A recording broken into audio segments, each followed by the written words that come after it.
your table, especially if you're the GM, on the same page. How do you get your table all on the same page in terms of tone when it comes to a game?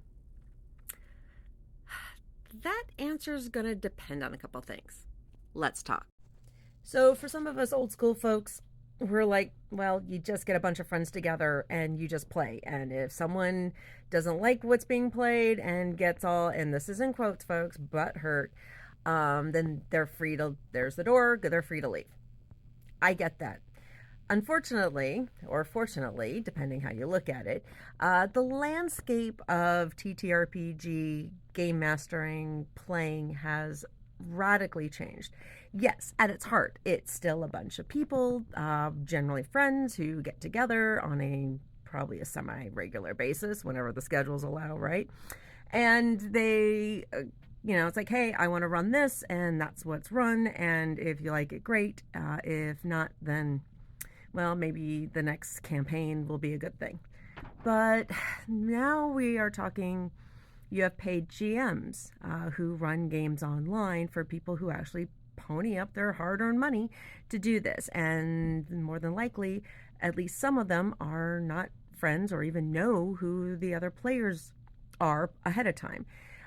Sometimes now we're talking convention one shots. And when you only have maybe a few hours at a table at a convention to play, doing like a session zero kind of thing doesn't really work. So, what can be done in any of those circumstances?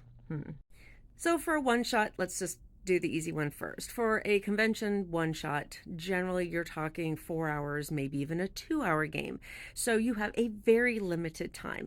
The best way that you can do this is as a GM, you just kind of give in your intro, hi, I'm so and so. This is maybe my experience. This is the game. This is maybe what my thought process was in creating it. This is maybe any special thing about it. Try to work in a little bit of what you do.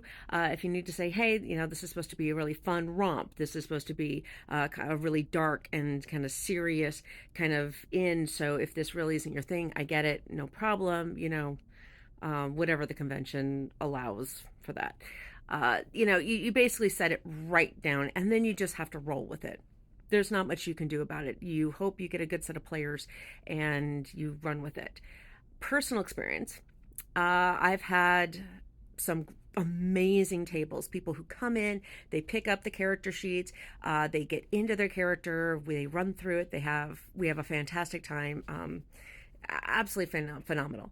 I've had players come in where maybe half the players have shown up and the players that show up basically stay on their phones.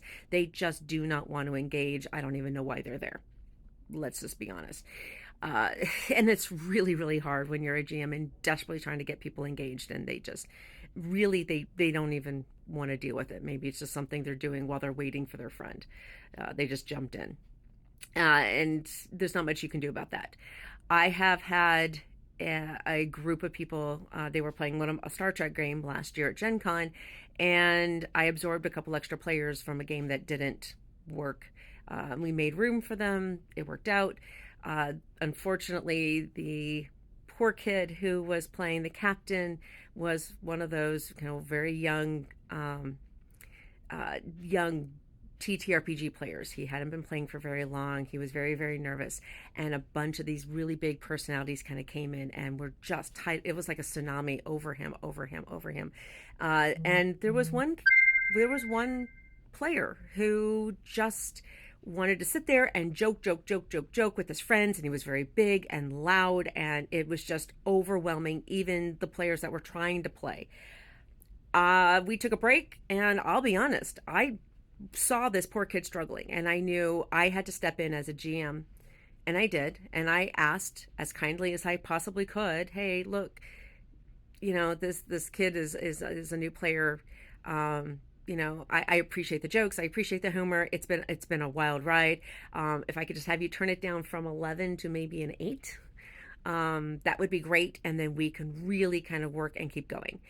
Of the 2 players I asked for this, one was not a problem. He was very respectful. He said, I'm sorry, not a problem. And he jumped in and he was trying to work with the group. The other one completely checked out. He sat there with the book and read the entire second half. And as pissed off and annoyed as I was as a GM, I did not let it show. I just kind of worked with it. I tried to engage him. Did it work? I then engaged with everybody else who was engaged. And to be honest, at the end, he just picked up and walked off. And that's the best I could have done. The kid did come to me at the end and said thank you. That he was ready to walk. He was ready to kind of give up, that, he kept having this and he really appreciated it. So I know, for at least in that circumstance, it was not ideal, but you do what you have to do. Again, conventions, they're kind of a different thing. But what about campaigns? That is a little bit of a different story. So when it comes to campaigns, whether it is in person or online, really it starts with the players. Generally in my group, if it's in person, you are generally invited directly by the GM. There's no assumption of certain people being in a game. The GM makes the decision on exactly who they want in the game, and they will invite them into the game. That way the GM has an idea of the type of player dynamic, the energy that they are bringing in to the game session, and that helps a lot. Now, admittedly, if you are running online, you know, as a paid GM, you don't generally get that. That's up to you and how you set up your availability and whatnot. But a lot of times you don't know, or if you do invite them, you can only go off of whatever they put in their profile. So that's up. So in both cases, especially online, a session zero is absolutely the best way to go. Now, you can do this as a character creation kind of thing.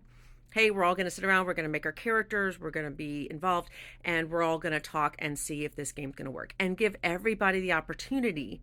As a GM, you lay out what you're looking at, give them some information. This is the kind of dynamic that I tend to run. If you don't know, if you've never run under me before, this is the type of game I'm trying to do. This is kind of the tone that I'd like to set. You can't control everything as a GM, but being open and honest about it is one thing. Now, player responsibility. If you're a player, you are also responsible for being open and honest with your communication, especially in this time. Yes, the GM should kind of give you an idea, listen to what they're saying, take it in, but also how are they saying it? How are they approaching it? How are they getting this across?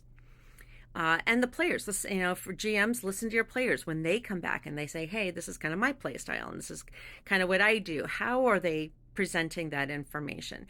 That is going to give you a lot of idea on that energy, that dynamic that you are going to see at the table. Take people for what they present to you, and that's true of life. So do it that way.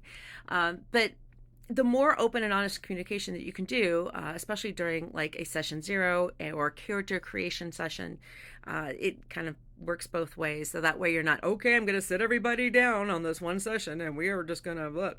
Now, you can do that if you think that will help. But if you're involving doing something like creating characters and kind of getting the feel for it, a lot of times people will put into their characters' personality traits that kind of speak for exactly how they're going to be going through this. So that's why I like combining those. But really, yes, it becomes very important. And again, especially if you're a paid GM online, definitely have at least one session zero or an individual session zero with each player. So that way you really do get a feel. And if there are any red flags or any kind of like, this, I don't know if this is going to work, you have to decide as a GM and as a player, have to decide whether or not this is going to be for you. Communication is definitely the key. Just like with anything in life, being open and honest is definitely the best way to go. If you don't feel this is going to be for you, if this isn't going to work, thank you very much. I'm done. And also, don't feel bad about reevaluating. Go through some sessions. This isn't going to work. This is a direction I don't want to go as a player or as a GM. Feel free to talk to your players. Feel free to talk to your GM about it. But really, don't force it. Because when you force it, it doesn't work. Communication, guys. That's the way to go. And you will have a successful game session too.